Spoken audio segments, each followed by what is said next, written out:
There is no corner of the world where image-based sexual abuse is not a problem.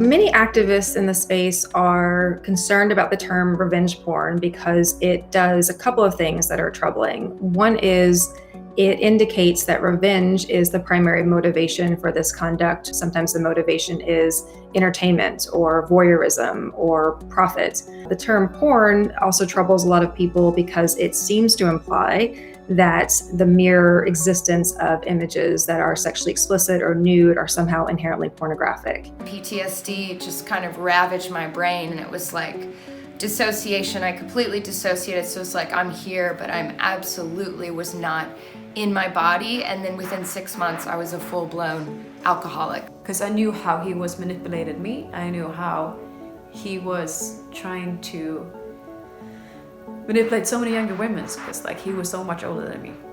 And I know that he done it to other women as well. Terrified, honestly, like really scared. Like I actually remember feeling just like intense fear, like someone was going to, like the sort of fear you feel of like someone's about to kill you or like something bad's about to happen to you. Like I also felt like, I instantly felt like all my accomplishments in life would be like taken away from me because I would be like scarlet lettered or whatever.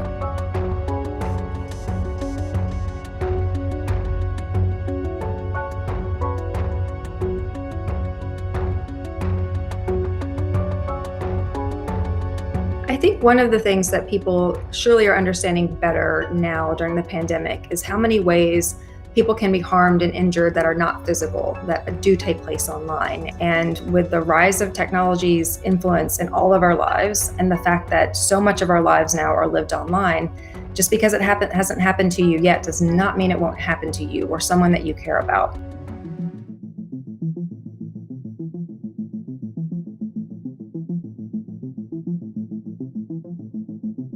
The justification for that being that, like many forms of sexual abuse, the harms are deeply internalized by the victim, and they're harms that do affect the victim's sense of sexual identity and sexual security.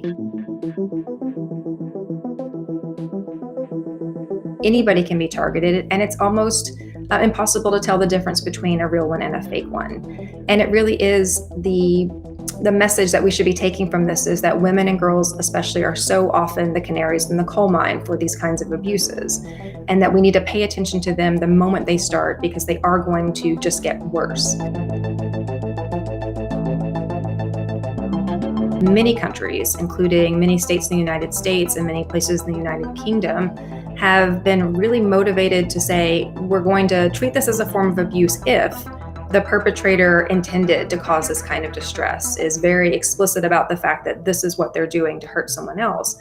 And that's just a complete misunderstanding of the way, the wide spectrum of image-based sexual abuse. That again, that people do this for a lot of different reasons. They sometimes do it as a form of harassment for a former partner, but sometimes they're doing it because they simply don't see that person as a human being, and therefore treat them like an object or treat them as a means of getting some sort of heightened reputation or some sort of profit.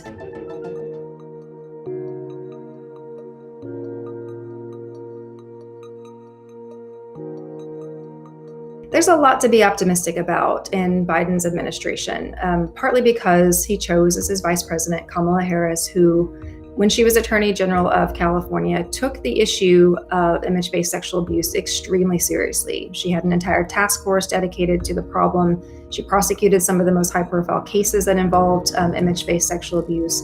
So she's someone who really does understand this particular problem extremely well. And of course, Biden has a pretty impressive track record when it comes to taking violence against women seriously. I had to accept that he would never be held criminally liable. No judge, no police, no law would ever say what you did was wrong. And that was such a hard pill to swallow, knowing that it's going to be there forever, knowing that no legal work has been able to get rid of it. It has harsh repercussions for me. I deal with it every single day. I think about it every day, that here's another day I'm waking up and the wild west of the internet has got these criminal acts, you know, permanently seared for anyone to see for the rest of my life. I wake up every day knowing I have to deal with it. There is never going to be an escape. There need to be actual consequences to people doing things like this, or else they're going to continue doing it, and they've always gotten away with it. I think it should only be me that owns the images that are online. It should only be me.